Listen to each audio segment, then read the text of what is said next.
तो वो व्यक्ति श्रेष्ठ कहलाता है महादेवी, महान कहलाता है। दूसरों के दुख को अपना दुख तो केवल वही व्यक्ति समझ सकता है जिसका हृदय दर्पण की भांति स्वच्छ हो। ये मैं बार बार यही कहता हूं कि कभी किसी को किसी का बुरा नहीं सोचना चाहिए, क्योंकि जो भी व्यक्ति किसी और का बुरा सोचता है अंत में उसका भी बुरा हो ही जाता है। जो भी व्यक्ति ये समझते हैं कि ये तंत्र मंत्र, ये सर्वनाश और अंधकार की शक्तियां केवल किसी और को ही क्षति पहुंचा सकती हैं, तो वो उनका भ्रम है। सत्य तो ये है महादेवी कि जो ईश्वर के सच्चे भक्त होते हैं, जो स्वयं ईश्वर पर संपूर्ण विश्वास करते हैं, ये तंत्र मंत्र की शक्तियां उनका बाल भी नहीं बांका कर सकती। इस प्रकार द्वेष और घृणा का मारा व्यक्ति पड़ोसी के घर को जलते हुए देख ये भूल जाता है कि उसी अग्नि की लपटें स्वयं उसका घर भी जला सकती हैं। उसी प्रकार जो व्यक्ति तंत्र मंत्र में विश्वास करता है, वो ये भूल जाता है कि यही तंत्र मंत्र की शक्तियां स्वयं उसका भी सर्वनाश कर सकती हैं। सत्य तो ये है महादेवी कि स्वयं मैं अपने भक्तों के वश में, अपने प्रेम से, अपने विश्वास से, अपनी भक्ति से और अपनी श्रद्धा से मेरे सारे भक्त बार बार मुझे उनकी सहायता करने के लिए विवश करते रहे हैं और करते रहेंगे। और मुझे अपनी इस विवशता पर कितनी प्रसन्नता होती है, इसका मैं क्या वर्णन करूं महादेवी, इसका मैं क्या वर्णन करूं महादेवी। कि जिस प्रकार जब एक पुरुष भटक जाता है तो केवल एक ही व्यक्ति भटकता है, परंतु जब एक नारी के पैर डगमगाने लगते हैं तो समस्त परिवार डगमगा जाता है। उसी प्रकार जब एक शिष्य भटकता है तो केवल एक ही छात्र भटक जाता है, परंतु जब एक गुरु भटक जाता है महादेवी, तो समस्त छात्र समाज भटक जाता है। महादेवी, जो मृत्यु से डरते हैं वो जीवन जीने के लिए सिद्धांतहीन समझौते करने लगते हैं, और ऐसा सिद्धांतहीन जीवन मृत्यु से भी बुरा होता है महादेवी। इतिहास साक्षी है कि जीतते तो वही हैं जो मृत्यु के भय पर विजय पा लेते हैं, और सिद्धांतहीन जीवन जीने वाले तो कायर होते हैं महादेवी। आपने सत्य कहा कमल नयन, मृत्यु से क्या भयभीत होना, आगे नहीं रहेगी, किंतु मृत्यु के भय से जीवन का सुख चैन खोना मूर्खता है।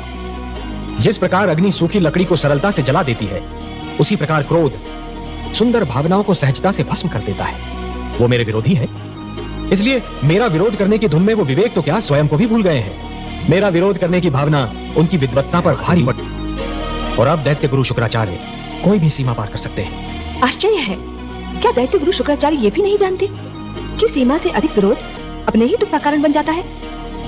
नहीं जानते महादेवी, दुर्भाग्य से वो इस सत्य को नहीं जानते, पर अतिशीघ्र जान जाएंगे।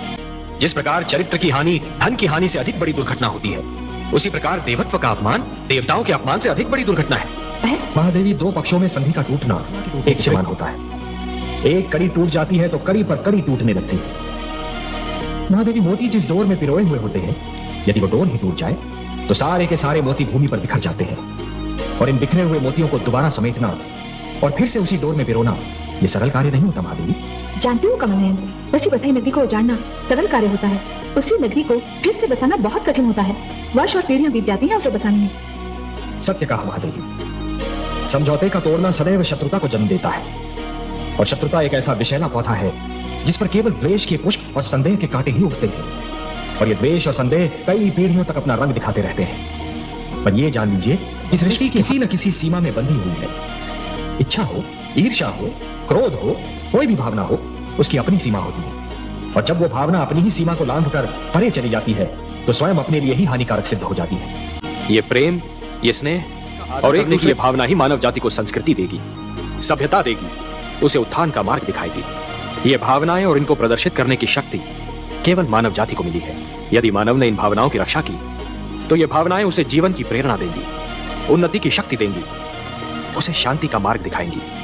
और यदि मानव ने इन भावनाओं को त्याग दिया तो वो पशु और पिशाच के स्तर से भी नीचे जा गिरेगा। कि यदि चित्रकार के बनाए चित्र को कोई बिगाड़ दे तो क्या उसे तनिक भी चिंता नहीं होगी?